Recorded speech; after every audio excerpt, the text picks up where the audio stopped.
What's going on, everybody? My name is Sean Hussey. Welcome again to another episode of Cold Brews and Catholic Truths. It's great to be back with you. It's great to share some more content with you.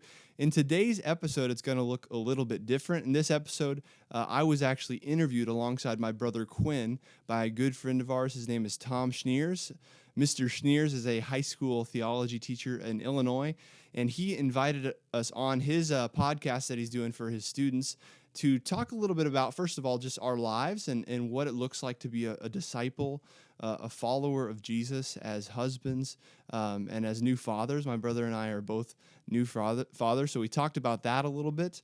But most especially, the content of today's episode is all about the morality of drugs and alcohol. So we get into that pretty good. We talk certainly about the morality of alcohol, as well as the morality of recreational marijuana and medical marijuana as well. So I think it's a really good conversation. I think we have a really honest conversation about this, and I really hope you enjoy today's episode. In today's episode, we cover the morality and nature of drugs and alcohol use. We do this through the lens of the church, and we do it with some assistance from St. Thomas Aquinas and Pope Benedict XVI. One thing I want to emphasize going into this video is that during the course of our discussion, we talk about the legal consumption of substances. If you're underage, or if the substance in question is illegal, that's an entirely different conversation altogether. One thing I really want to make clear is that you have to be responsible about the things that you put into your body. With that out of the way, let's get to today's discussion. All right, folks, welcome back to our second installment of Quarantine Quandaries. Today I have two special guests for you, two good friends of mine, Quinn and Sean Hussey. You might actually know them as the Hussey brothers. You've probably heard some of their music in class. So I'm excited for them to be on the show today. And then I'm actually excited too for the content. I think we'll have an interesting, honest discussion, and I hope you enjoy it. So a quick rundown for the show today. You are going to get to know and be introduced to the Hussey brothers, what's going on in their life, how this whole, maybe we'll even get into how COVID has affected them. And then to discuss the good stuff in the conversation, we'll be discussing the morality and nature of drugs and alcohol. So, Quinn and Sean, welcome. It's good to see you both. Thanks, Tom. Great to be on the show, man. Yeah. Everybody's been talking about the show, so I've been real excited to, honored to have the invitation to be part of it, actually. Well, it's a pretty big deal, and I think you're going to get privy to why it's such a big deal. Oh, yeah. So first, Sean, you're a new father. Congrats, and tell us a little bit about your beautiful daughter. Yeah, thanks very much. I am. My daughter is, 7 weeks old today, actually, which is really awesome. Her name is Emma Noel. And so we just named her after one of our favorite titles for Christ, which is Emmanuel, God with us. So she's been a blessing. She's been a lot of hard work as well, and learning to live on less sleep, certainly. But there's just been a lot of joys, especially in some ways with the COVID situation going on. I've been able to work from home, thankfully, for my job at the Archdiocese of Indianapolis. So because of that, it's just given me a lot more flexibility, a lot of time to spend with my wife, Paige, and our daughter, Emma. So yeah, it's been very new, very, very, very different and challenging in many ways, but overall it's just been such a sweet blessing in our life. Fantastic. I've yet to meet little Emma, so I'm looking forward to it. Quinn, my guy, how's your little girl doing? She's doing great. How's Rosie? She's doing great. I think Hannah and Rosie just went out on a walk.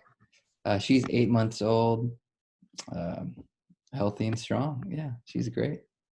Fantastic. One thing, so the purpose of this whole show that I'm doing, first of all, do you like the title I came up with, Quarantine Quandaries? Are you a fan? Yeah, Good. Nice. One of the main purposes is to kind of introduce my students to young adults in the church, and kind of in a two-part like way. Like we're getting to know them and actually talking about certain either spiritual or moral issues kind of facing the church, to kind of give the kids exposure to the fact that the only practicing Catholics in their lives are not just merely their parents and grandparents, right? To actually kind of show them the young face of the church.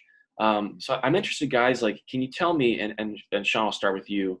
What are the joys? So obviously you both have your own little girls, Emma and Rosie, respectively. But you're both married. So tell me a little bit about how the joys of being a husband so far, Sean, and then Quinn, I'll get to you. So yeah, my wife's name is Paige. She's awesome. She's an amazing woman. She's a beautiful woman. She loves God, certainly, and she has since the time I met her, since the day I really met her and got to know her, she has pointed me to Jesus and taught me to love Him more fully, and continues to do so in our marriage. Marriage is an awesome gift. It's an awesome blessing. It tests your virtue. Certainly, I think in getting married, you realize like you're not as virtuous as you think you are. At least I'm not. Definitely like Yeah, me too. you're not as like selfless as you think you are. You're not as patient as you think you are. Definitely having a kid, I think, adds to that a little bit more. But along with that, I think it helps to purify you. You learn definitely really quickly that life's not about you, and that there's this other person that you're called not only to love as Christ loves, as St. Paul tells us as husbands, but also to get your spouse to heaven. So it's like the number one goal in our marriage is to help one another draw closer to Christ, so that ultimately we will spend eternity with Him. And so it's a great joy to be able to share kind of that journey of faith with my wife, with my spouse. Certainly, that's probably the greatest joy for me. Fantastic. Quinn, what about you? Yeah, I would ditto all those things that Sean said. I mean, definitely the virtue thing is extremely hard, and I think some couples might have it easier. Um, some have it harder, some have it easier. But Hannah and I happen to be. She feels loved. The love languages. She feels love by acts of service is like her number one thing. And like I think the way I give love, I think that's my last one. Is acts of service.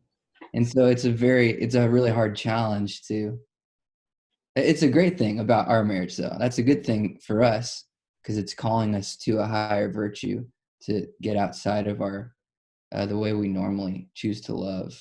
So that's been a beautiful thing actually for us, because we've learned about each other, and we're growing, I think, in virtue together. Fantastic. So aside from being fathers and husbands, growing in virtue, you guys also have kind of taken in recent years the road less traveled in your ventures in being musicians. So can you kind of give us a little bit of a background and kind of what started you upon that journey and where you guys are at right now in that journey? Sean, take it away. Sure. Yeah. A little background. I mean, we grew up playing music together in some capacity. I think the first like real time we ever played, Quinn and I ever really started performing together, was my freshman year of high school, Quinn's senior year of high school. At that time, I was just like couldn't wait to get in front of a stage and or on a stage in front of people. And Quinn, was the last thing he wanted to do. But he was such a good musician already, just had a knack for it. And so we kind of decided to perform at our high school talent show. And I think from that point on, I mean, Quinn can speak for himself, but I think Quinn really kind of, that was a starting point for Quinn. And it was kind of almost a pause, a pause for me from music. I was really pursuing football especially. And that was just kind of my main focus through high school and into college. And just kind of shifted that way. Meanwhile, Quinn really got into performing and playing guitar, definitely songwriting.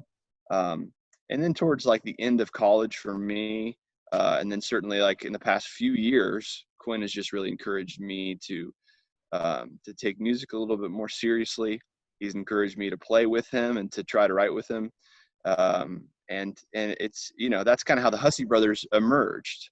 It started off really just playing worship music for an organization called Catholic Heart Work Camp. And then in my job as youth minister, I had a lot of opportunities to kind of lead worship during Eucharistic adoration and other experiences. And I think Quinn and I, they gave us a lot more opportunities to play together. And then from there, we've just kind of had a lot of really cool opportunities to play at different venues and bars and just some concert venues and write a little bit of music and record a little bit of music down in Nashville. So it's definitely been a unique experience, something that I think Quinn has been like my biggest encourager to give a real consideration to and to pursue. So I'm grateful to Quinn for that, but it's definitely been cool. Yeah, definitely been a good experience. Quinn, what's it been like to embark on this journey with your brother? It's been awesome. Yeah, we've had had a lot of fun, and we spent a ton of time together, even more time than ever. We've argued more in our life than we ever have before, but that's okay. Just getting to know each other, how we work. Sean and I work differently oftentimes, so we have to kind of hash that out when we're on the road. And just how we prepare for the show sometimes is different. So, but it's been really great. Awesome. You guys are definitely two different people. Temperament and personality are night and day, which I think is fantastic and also hilarious. Real quickly before we get into part two, can you guys let the audience know where you guys are currently at right now? So you guys have a record out. Do you want to kind of talk to them about that real fast, Sean? Yeah, we do. We released our first album a few months back. It's called Live for Home. And so you can find that on Spotify, Apple Music. We're in the process of putting it up on YouTube, so you can just kind of access our whole album on there as well. But we're the Hussey Brothers. I mean, I'm sure you can see it in the show notes or whatever, but it's just Hussey, the Hussey Brothers. So yeah, you can definitely go and stream it on all those places. And then we just have a website, thehusseybrothers.com, and then you can find us on there too, as well as some merchandise, and then like hard copies of the CDs as well, and then hopefully some vinyl, some old school. I don't know if you guys have any vinyl records on there. We've got a little vinyl record player. It's kind of coming back, I think. So we're gonna have some of those available as well in the near future. Yeah, actually, the vinyl records, I'm not sure if you know this, Sean, but they're being shipped to my house right now. So we're getting a ton of vinyls, Nice. so that Sean and I can sign them. And then we're going to have to send them back to the company that's going to put them out to everybody. But yeah, I'm really excited to see them, how they turned out. That's fantastic. That's super and so, and I was going to say, you can also just follow one other place is just social media. We're terrible at social media. We're trying to be better at it, but nonetheless, we do post content on Instagram, Facebook, especially at the Hussey Brothers. Perfect. Yeah. Go ahead and check them out. I can vouch for them. They're two good dudes, and they got some good music out. So now we move on to kind of the main event. Okay. The morality of drugs and alcohol. Okay. Right now, I guarantee many of my students' ears have perked up. I don't know what it is about drugs and alcohol and youth. I think this is my second year teaching. Every year when the seniors have to write a comp paper, I always get library books delivered in my room about marijuana use, about drug use, about all these things. Seems like every year a student is trying to kind of sway me that this stuff that there's nothing wrong with it. And that's kind of what we're going to talk about today, is kind of the nature of drug use, the morality of drug use, and also maybe kind of tie in alcohol use as well. And I think one thing I encourage you, so Quinn, Sean, myself, we're not medical professionals. We are not experts in biosciences by any means, but I think you can have honest discussions about things, because what happens when you have an honest discussion about something, you reach an impasse where you realize I need to learn more about this thing, right? And you kind of have an encounter with humility and saying, well, I didn't know as much as I thought I did, and this is kind of the limit of my knowledge here. And that can cause you to either give up and to not continue digging and learning, or it can cause you to actually to continue learning and to kind of progress in knowledge. So the big thing, guys, like why do drugs and alcohol seem to be synonymous with like maturity? Like why do you think the youth are enamored by these things?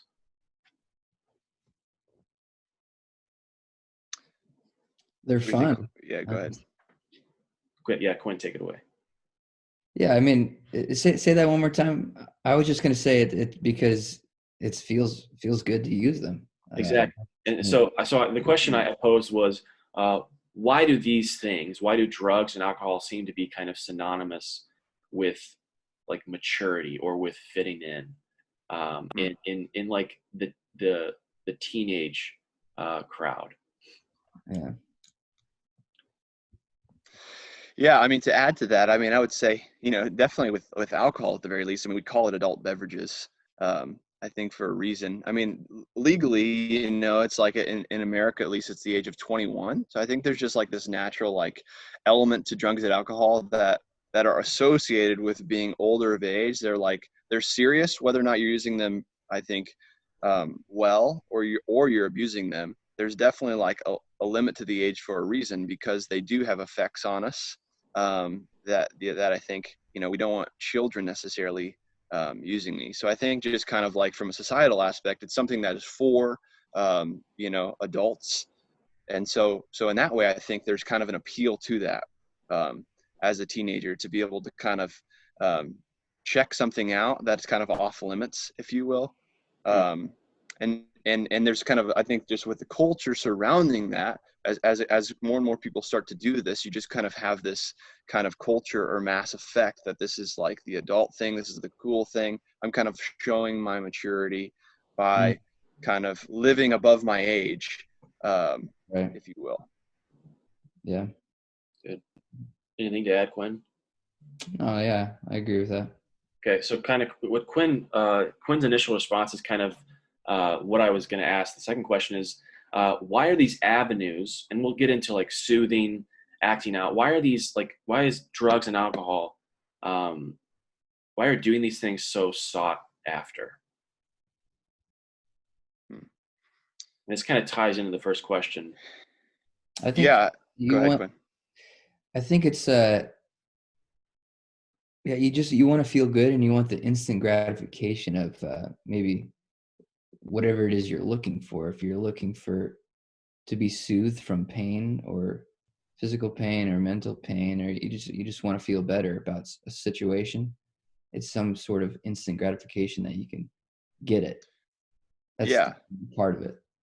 Absolutely. And I think, I mean, with that, like instant gratification, I mean, that means that it takes like little or no work to achieve like the desired effects, to feel good, to be in a state in which I kind of can feel good and maybe forget about like my negative feelings, kind of put my psyche in like an elevated state, or to feel good for a moment.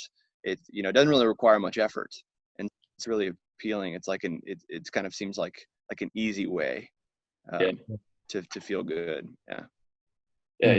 I think they're super effective too, right? I think these things work. I think a lot of times, anyway. They accomplish the desired kind of effect, right? Of soothing, of numbing out, of kind of escaping things, about us, like basically feeling better, and they do the job well in that sense. Like they're super effective, and I think it kind of ties into instant gratification, where you're not the labor going in is not much, and the payoff initially seems like it's super worth it. Okay, good. So what we're going to kind of do in this video is frame specifically recreational marijuana use versus medical marijuana use. And I think that might help us to actually frame the use of other substances as well, and kind of weigh how to compare, maybe alcohol and drug use or different kinds of drugs. I think it might be a good starting point. So, first of all, just initial thoughts, guys. Initial thoughts on recreational and medical marijuana use. Quinn, what about you? Initial thoughts, yeah. Initial thoughts. Um, I think you caught me at a good time here because I haven't thought a ton about this, and I'm honestly not. I haven't been persuaded totally either way if recreational use is always wrong, because I've heard things, and we'll get more into this, but I've heard on both sides that you can smoke marijuana a little bit, just like you can drink a little bit of alcohol and not be completely intoxicated. So we'll get more into that. But I haven't been totally swayed on one side. This article that you presented to us, Tom, seems to show that maybe every time you smoke marijuana, no matter what, you're high and you're therefore intoxicated. So there's my initial thoughts. Okay. Yeah, I would agree. My main question would be, is there, like, at least in terms of recreational use of marijuana, is there a way in which we can use marijuana responsibly, I suppose, without us like losing the use of our faculties or use of our reason? We'll get into why that's important, I think, in this interview a little bit later on. So that would be my main question in terms of the morality, at least, of recreational marijuana use. In terms of medical marijuana use, my initial reaction is it seems fine. I mean, it seems like if that's a good medical intervention that can actually help with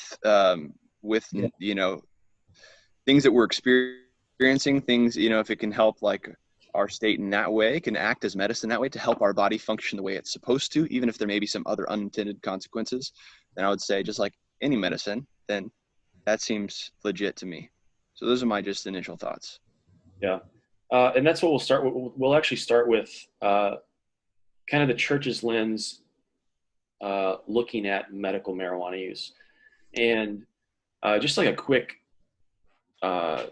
search really shows you that this has been, cannabis has been used medically for quite a while to treat a number of things. But even more recently, it's been found to actually treat a wide range of actually pretty big medical ailments. So, cannabis has been used to treat neuropathic pain, hypertension, which is like a thyroid kind of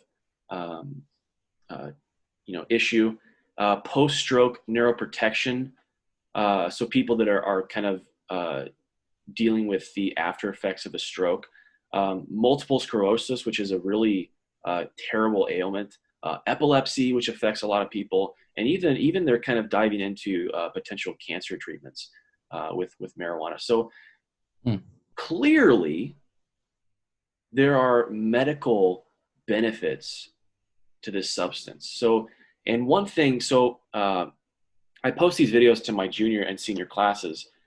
Juniors, you might not know what I'm talking about here, but seniors, you better know what I'm talking about, is we can apply the principle of double effect to medical marijuana use. Because when you ingest medical marijuana, there's still going to be some of the adverse effects. You might encounter like some of the effects that marijuana brings about. But to treat those conditions, to treat those ailments, you can partake in that type of treatment because it, you're knowingly partaking in the good effects and benefits of the substance, but the unintended consequences and effects are less desired in that instance. So that's why like the church would support chemotherapy. Okay, chemotherapy is used to treat cancer, but it also it takes a toll physically on the body, right? It causes fatigue, causes hair loss, causes nausea, causes people a lot of physical discomfort. But it's deemed a favorable and good treatment because it combats cancerous cells. So, in that sense, like when you look at it in that lens, it's hard to disqualify medical marijuana from the game as far as treating illnesses and ailments. So, what do you guys think about that? As marijuana, uh, from what you've researched, Tom, is it treating?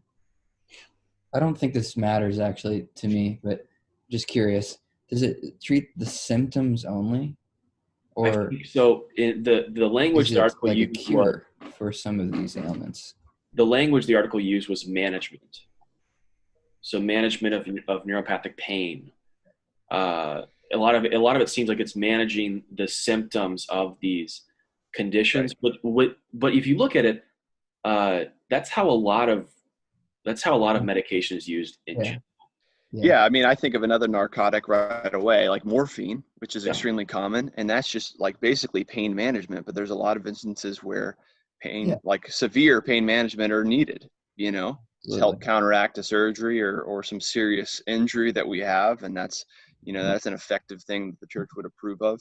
And of course, there's undesirable effects of that as well, but the good of it outweighs those negative unintended consequences. Bit of it, and of course the Certainly. intention of using it. Yeah, being Yeah, exactly, the intention. So same thing for medical. My thought would be, yeah, for medical marijuana, if it can be a pain reliever, or it serves the purposes, the medical purposes that it's intended to serve, Mm. even though it might have some negative consequences. Like I said before, I mean, most medicine could be described in that way. I mean, almost any medicine you take has negative side, or potential at least, negative side effects to the medication. But it's still permissible to take that, because that's really your intention is not to have the negative consequences. Your intention is for it to serve as medicine and to help your body function as it should, or at the very least to help provide needed pain management. Mm. So I would agree. I would say it's very hard if you're looking at through the church's lens. It's very hard to disqualify uh, medical marijuana when you look at all the other Yeah. things that we use, like OxyContin, hydrocodone. These can be highly addictive, like medications, but they're like extreme painkillers, right? Like some people are prescribed them after surgery, and some people choose not to use them. Because they kind of fear the negative side effects, or they fear like the addictive nature of these things. So that's like where in treatment, there's certain treatment where like you are not morally obligated to partake in it, right? Like if I had cancer, I'm not morally obligated to partake in chemotherapy or radiation.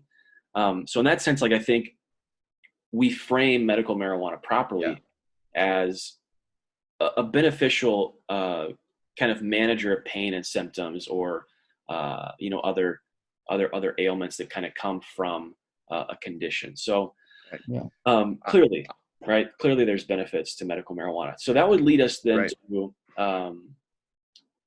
recreational marijuana use. So, and this is where honestly, like, I kind of am with Quinn, where I just don't know, and it definitely when you just do kind of like a survey test or an eye test of what these different drugs bring about. So, if you like, typically we look at like marijuana can't be as bad as like cocaine or heroin or meth.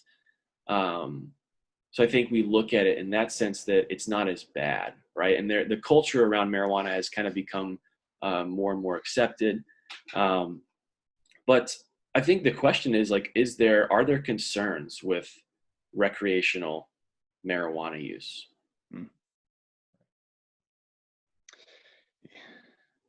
Yeah, absolutely. I mean, I think there are some concerns with it, definitely, that need to kind of be ironed out. And this kind of goes back to what I said initially, and then kind of what we've been talking about is I think that, like, St. Thomas Aquinas would say something to the effect that I think if he was talking about this in terms of from a philosophical perspective of like our intellect and our will. And when we talk about being made in God's image and likeness, we mean specifically that we have an intellect and we have a will that makes us like God, that separates us from the other animals that God created, or vegetables, or plants, or Hmm. whatever, because we have an intellect and a will.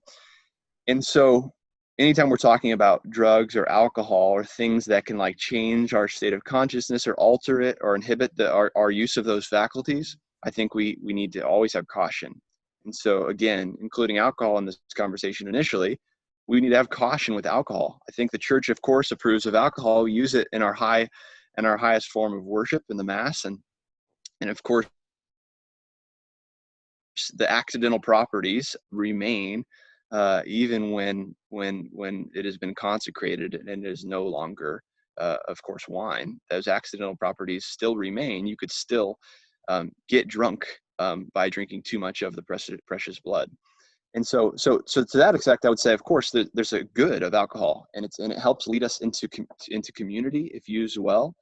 We can certainly feel effects of alcohol without abusing it, and maintain the use of our intellect and maintain the use of our will. When it becomes sinful, the church would say, is when we abuse the virtue of temperance, when we drink in excess to the point that we no longer have complete control over our use of reason, our use of our faculties of our intellect, and our will, our ability to choose what we do, which therefore could then lead to even other sins beyond the sin of drinking in excess, because we no longer have complete control over our wills.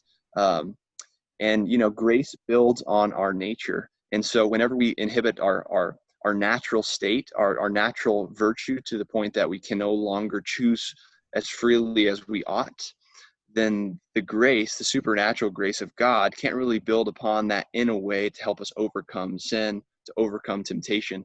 And we need grace for those types of things. So again, alcohol becomes sinful in that regard.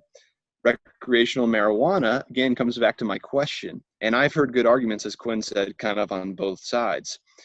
If there is a way in which we could use recreational marijuana in a limited amount that doesn't result in a loss of our use of our faculties, similar to alcohol, then I see that there could be an argument made for the permissibility of recreational marijuana in certain instances. However, I don't know. I've also heard good arguments to say that no, it's not really like alcohol. If we use marijuana recreationally, it does lead to a certain high that will inhibit the use of those faculties. Sure. And if that's the case, then again, we don't want to use those recreational. Any use of that would be an abuse of the will and intellect that God gave us, making us, like the animals. We abuse this freedom and this likeness that God gave us. So from that perspective, from just like that kind of argumentation of being made in the image of God, I would say that there's definitely those are the concerns about recreational marijuana use. And at this point, I haven't heard actually a strong enough argument to say that it's certain that you can consume or smoke marijuana in a limited amount, enough so that you do not lose use of your intellect and your will. So those would be my concerns initially. Basically, can we partake in this activity and maintain the use of our reason? So Sean really drew on how being made in God's image means that we have this intellect and will, that we're supposed to make use of it. And anytime that we partake in activities that lead to a lessened ability to make use of these faculties, the term that Sean used, then we are kind of impeding ourselves from coming into contact with God's grace in the manner that He willed it. So I think Sean, he asked the right question here. Like, can you partake in medical marijuana and not get the quote unquote high? and it's the same like recreationally. Marijuana, you mean? Um, Okay. So, and again, like this stat that I'm gonna cite doesn't embody the entire narrative by any means, but it is interesting to investigate. So, in this article that we've been going over, there's a number of studies cited, and one thing that there's always kind of room for error in studies, right? If you've ever taken a probability in statistics class, you know that there's always kind of wiggle room in social studies. But one study that was cited in this article is it cites two reasons why users seek out recreational marijuana: to forget my worries and to forget about my problems, right? 91% of users reported these things as kind of strong motivators for their use in recreational marijuana. So just initial thoughts on that. Go ahead, John. Yeah, I mean, I would say that number is definitely like telling of something. If we were to hear a similar number, I think about alcohol, that 91% of people's primary reason for using it was to forget about their problems. That would definitely be a negative effect, I think, to society as a whole. So if you're talking like the legality of something, at the very least, then that would be definitely cautious. So even if, like with that number, even if the other 9%, let's say, are using it in a way that is acceptable or is morally acceptable, it still might be a good indicator that that's not really the predominant use of it. And so maybe not the best thing that should be just like widely accepted as a law in our society. So that's how I would say. Yeah, go ahead, Quinn. Yeah, no, you said it. Just therefore, maybe it should be illegal. That's the best thing that argument offers, I think. Right. I think that it's, it doesn't necessarily, as you were saying earlier, Quinn, it doesn't necessarily mean that that in every instance it's not morally permissible, because even 9% of people, if 9% of people are using it, let's say, I mean, they may not be, but let's say the 9% were using it in a way that we deem to be morally permissible, well, then you could of course still claim that there is a morally permissible way to use recreational marijuana. Now we need some more information about that 9%, and of course their intentions for using it, but then also just the effects that it has on them. Yeah, let's entertain that. I mean, if that's true, then maybe we could talk. What would that be? I mean, what would be other reasons you would want to smoke marijuana? So if 90% wanted, what were the things, Tom? So, I mean, I think for some people, and this is where, again, like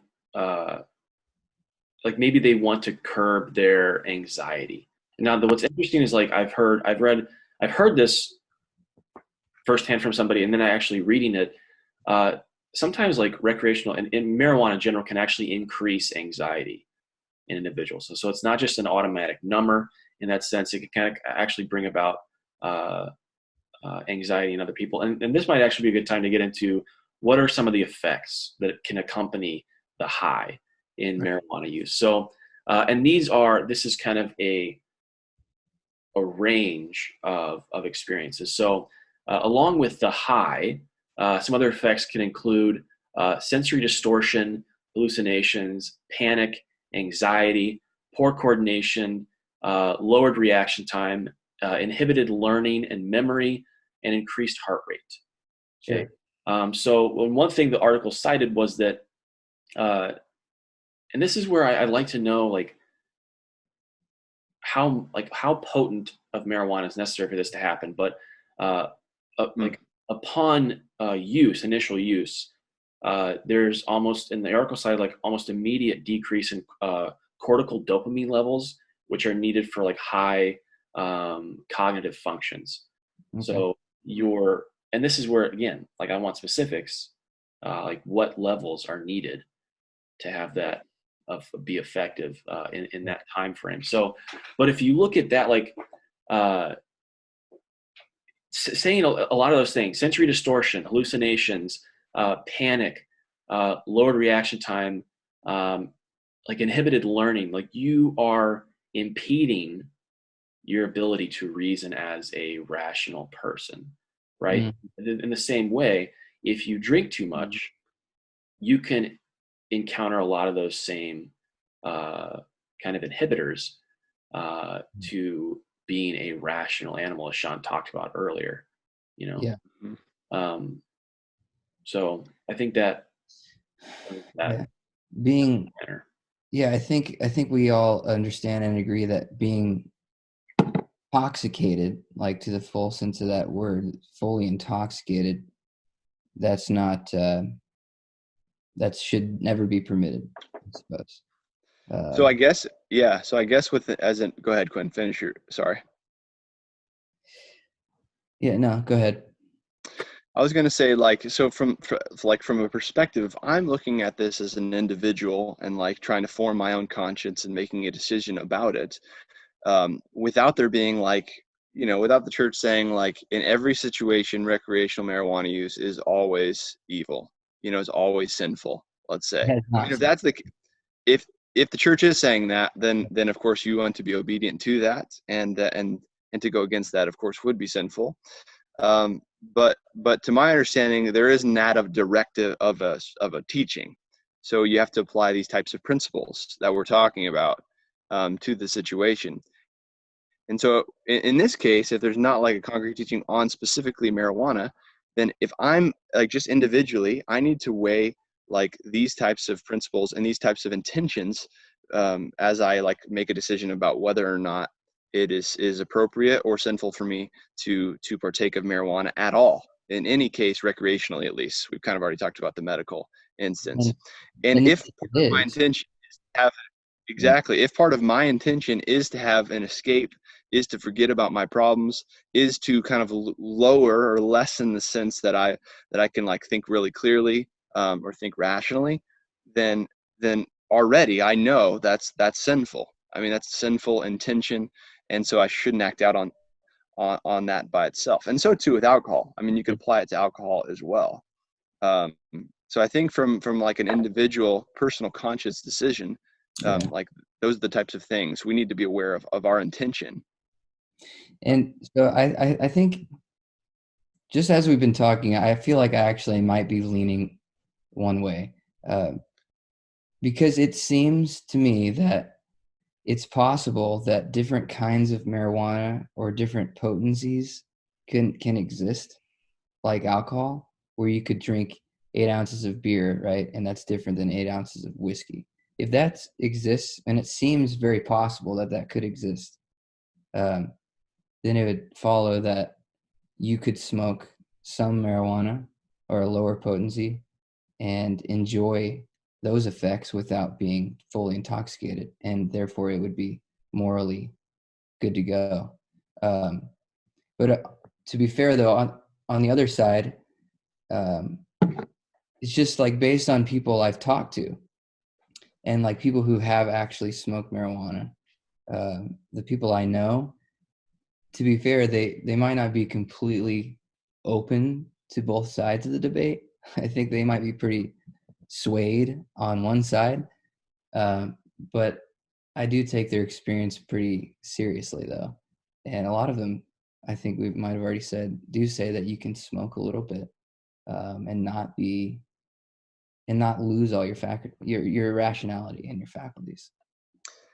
Okay, so I think just kind of another part of this conversation too, when thinking about the morality of recreational marijuana use, has to do with like a sense of community.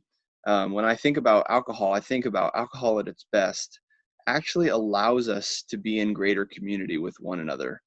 It enhances a sense of cheer, of celebration. It enhances a sense of our desire to be in relationship with one another. I think there's a reason that Jesus, at his first miracle in John's gospel at the wedding feast of Cana, chose to, make water into wine in a very large amount. to add to this celebration, this marriage feast that had taken place. And so it was good to have alcohol as part of that celebration because it actually led to a greater celebration. It led to a greater sense of community and relationships with one another. On the flip side, when alcohol is abused, it either, I think, isolates us from community. We kind of separate ourselves from community so that we can have an escape. We can get away. We can drink alone, go to the bar alone, those types of things. Or, also we might be in community, but when we're abusing alcohol, it actually, I think, it leads us to abuse community, abuse the relationships of the people around us. We're looking to maybe take advantage of somebody that we wouldn't otherwise take advantage of. And so I think when we think about recreational marijuana, again, I'm wondering, is there a way in which we can consume or smoke marijuana that we are actually led to deeper community, deeper celebration, deeper relationships with one another, because we are made for community? Or does the effects of marijuana actually, by their nature, kind of isolate us from one another, alter our state of reality, where it doesn't enhance our ability to be in reality and lead to a greater appreciation of reality, but it actually decreases or inhibits our ability to be in reality. It even alters our state of reality. And I think, like as Quinn and I were talking about beforehand, I think there is a sense in which medical marijuana produces hallucinations. And I think I would say that a hallucination, by its definition, is an altered state of reality. And if even a little bit of marijuana leads us to an altered state of reality, then again, that I think that answers the question that there would be no recreational use that would be morally permissible. But this kicks us back to that fundamental question: is there a way in which we can smoke marijuana or consume marijuana in which we can experience effects, but not effects that, again, make us lose our use of our reason or our faculties? Yeah, and I think the number one thing that would convince me, of course, is if I just tried it.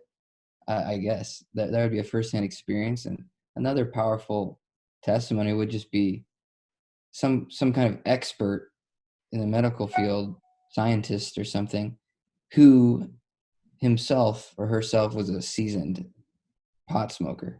And if they could tell me that you can smoke marijuana, you can smoke a whole thing and not hallucinate, or you can smoke a part of a thing It's a very and not term, hallucinate. a thing. Yeah, You can smoke a thing. you can smoke some marijuana. One marijuana unit. Yeah, 1 unit. But anyway, you see my point, though. Yeah, I mean that would be a powerful enough, probably, testimony for me to be swayed one way or the other. Yeah. Well, and kind of in response to Quinn, I think that's an invitation. So, and I in the comment section, so I'm going to post this on Schoology. Post articles, post any insight you have from the other side of the story, because one thing that I think we're having a pretty open conversation, and while it seems like we're leaning one way, I think the three of us are pretty open to intelligent dialogue, and especially professional insight as well. So a lot of good insight on what recreational use allows or does not allow for the human person to do, as far as lowering cognitive functions, having hallucinations, having distorted reality. Where, and I think we kind of covered this, but I want to look at it's called the marijuana motives measure. These are 5 reasons, 5 main motives behind the use of recreational marijuana. So we have enhancement, social, coping, conformity, and expansion. We've kind of expansion. We've kind of talked about the social aspect with what Sean talked about in terms of alcohol. And then we also talked about coping with the statistic that I cited, and do with that what you will, that 91% of users in this one study cited forgetting worries or forgetting problems as being kind of a main motivator behind their recreational. What was the source on that one? Just The what? the source on that one? I'd have to look. It's in the article. I mean, there's so this article is very interesting. It's doesn't take you very long to read, but there's over like 60, 70, or 80 scholarly sources that they cite. So it's all in the footnotes, and go through and kind of pick it apart. But one thing that interests me is enhancement and expansion with drug use, and I wanted to, and we're kind of getting close to the end of the show here. The article quotes Pope Benedict XVI as saying that drugs are the pseudo-mysticism of a world that does not believe yet cannot rid the soul's yearning for paradise. And one thing I want to point out, I think anytime you hear, a lot of times when somebody says pseudoscience, there's always kind of a negative, a judging connotation with it, that it's lesser than. These people that partake in this are lesser than. I think what Pope Benedict is getting at is that it's an incomplete method of yearning for a desired reality or paradise, right? And the thing with it is that, it's not simply bad people. It's not weak people that use drugs, right, to cope, to kind of escape reality, to kind of looking for this enhancement or expansion of the mind, looking to bring the soul up, looking to experience joy. Like, it's people that people of great depth use, people of great longing, people that are greatly dissatisfied, people who are suffering use, and those longing to rejoice, right? So there are, it's not just simply, if you use drugs, like, you're a piece of crap. Like, that's not even close to being a good argument. And I think society has definitely attached negative stereotypes with recreational and with kind of long-term drug users, that there's something bad about these people, when in reality, like, I think Pope Benedict would say, like, they are looking for paradise in kind of a lacking or incomplete manner. What do you guys think about Pope Benedict, his insight? Love it. Yeah, absolutely. I think that, I mean, it makes total sense. I mean, it's like, the very beginning of the catechism, that within each of us is this deep desire for happiness, this desire that ultimately can only be satisfied by God, but all of us, I mean, look for in the wrong places all the time, and we wind up being dissatisfied, even if we might be satisfied for a moment or for a time, or maybe a little bit more immediately. As I was preparing for this, I came across St. Paul, his letter to the Ephesians. He says, do not get, I think it's Ephesians chapter 5, verse 18. And he says, do not get drunk with wine, for this is debauchery, but be filled with the Spirit. Be filled with the Holy Spirit. And I think just he's pointing kind of to this fact that I think that Pope Benedict is bringing out, in that we are the desire for paradise that we have is ultimately fulfilled in God. And when we seek to satisfy with these temporal things, with altering our state of reality or consciousness through drugs, through alcohol, through marijuana, whatever it may be, that may feel good for a time, and it might appear as if that's easy, but ultimately we're going to be left with a longing that hasn't filled. St. Paul's asking us, telling us, be filled with the Spirit. Don't be filled with these worldly things. Don't look for paradise in these worldly things. You won't find it there.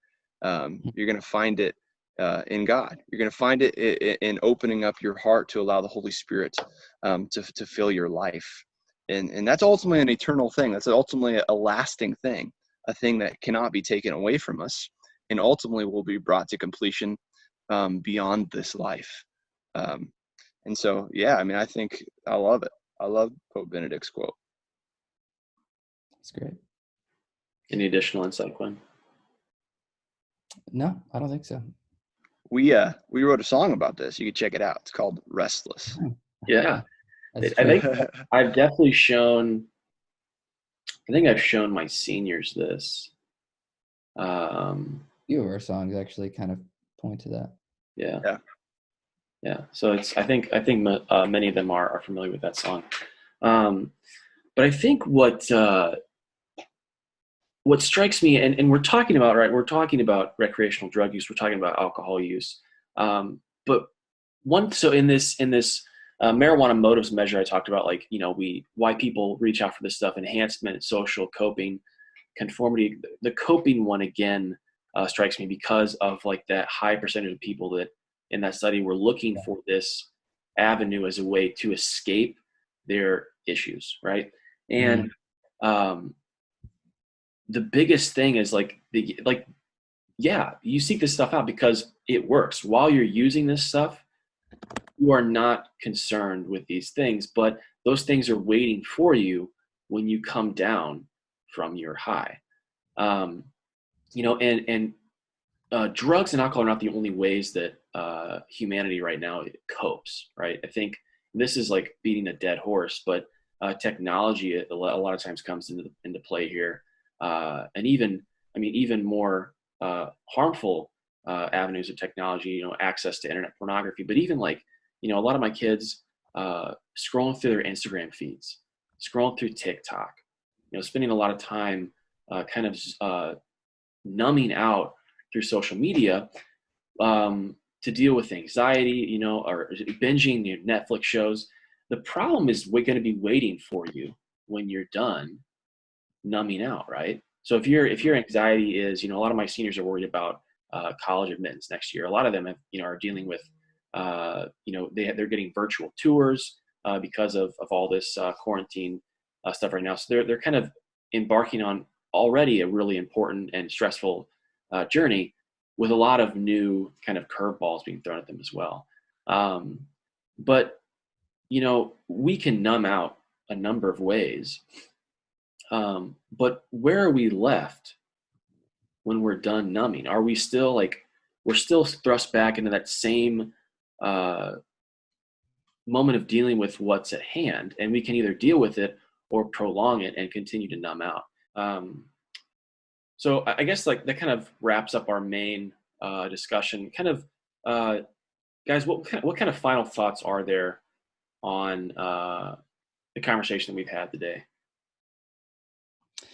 Okay, so my final thought here is, I was thinking about when you're saying, how a lot of people use it just to cope or to escape. It actually made me think about Jesus and the cross, and how, if you want to be a disciple of Christ, he says, you have to pick up your cross and follow me. And so it's kind of like he's asking us to endure through our suffering, and not avoid it, not escape it. So if you're smoking marijuana for the purpose of escaping some kind of suffering in your life, that might go against what Christ is asking us to do. So yeah, my final thought here is just, intention is definitely a big part of this whole thing. And I would just say that that we shouldn't just stop here, shouldn't just stop the conversation here, but continue to pursue truth on this, because knowledge is power, and we want to have the truth on this. We want to decide. We don't want it necessarily just to be up in the air totally. I was just saying that, this is Rosie, by the way, but knowledge is power. I was saying that, let's not stop the conversation, and everyone watching, don't be settled not knowing. Why don't we all just look more into this, and let's look for the truth. So we want to always have the truth. So let's do more research, and whatever you need to do to figure out, can you, I guess the big question, can you smoke any amount of marijuana and not be completely intoxicated? I will just close by saying, be aware of intentions, especially in your own life as you're considering the morality of drugs and alcohol. Be aware of your your own intentions behind why you want to engage in those things. And know that if it's to experience like happiness or to find like certain joy that you're experiencing or to get away from your sufferings, it's not really going to be the path to happiness. I'll just close with this brief passage from Romans, in terms of embracing our suffering. St. Paul says, since we're justified by faith, we have peace with God through our Lord Jesus Christ. More than that, we rejoice in our sufferings, knowing that suffering produces endurance. Endurance produces character. Character produces hope. And hope does not disappoint us because God's love has been poured into our hearts through the Holy Spirit who's been given to us. So as Quinn said, don't run away from your sufferings. Suffering are a path to salvation. They're a pathway to purification. And we definitely don't want to use drugs and alcohol ever as a means for us to run away from our sufferings, because as Quinn said, we are called to carry our cross, to embrace, to rejoice in our sufferings. It's through enduring those things that we ultimately experience true joy and happiness and ultimately salvation. Absolutely right. Yep. I don't think we could end it much better than that, gentlemen. Yeah. I really appreciate both you coming on here. And I think my students will appreciate this type of honest conversation, especially where and like Quinn said, we're not leaving it open-ended, but it's directed towards the acquisition of further knowledge, motivated towards understanding what's true and what's not good and what is good. So I think they'll really enjoy that. And I think they will definitely like getting to see Rosie on camera for a little bit. Oh, yeah. That's it. So thanks a lot again, Quinn and Sean, and Rosie. Thanks for being on here, little Rosie. Quinn, would you like to lead us in a closing prayer? Sure. All right, ready? In the Father, and the Son, and the Holy Spirit. Amen. Lord, we thank you for this conversation today. We praise you for my brother Sean and for my good friend Tom. I pray for all the students watching that they can continue to follow after the voice of God in their life, that they can continue to pursue truth and knowledge. And I ask just further wisdom into this specific conversation, Lord, that you would help us to know the truth on this and to pursue it, whatever that means. We pray this all in your blessed name, in the name of the Father, and the Son, and the Holy Spirit. Amen. Amen. Thanks, Quinn. Well, folks, until next time, stay safe and God bless.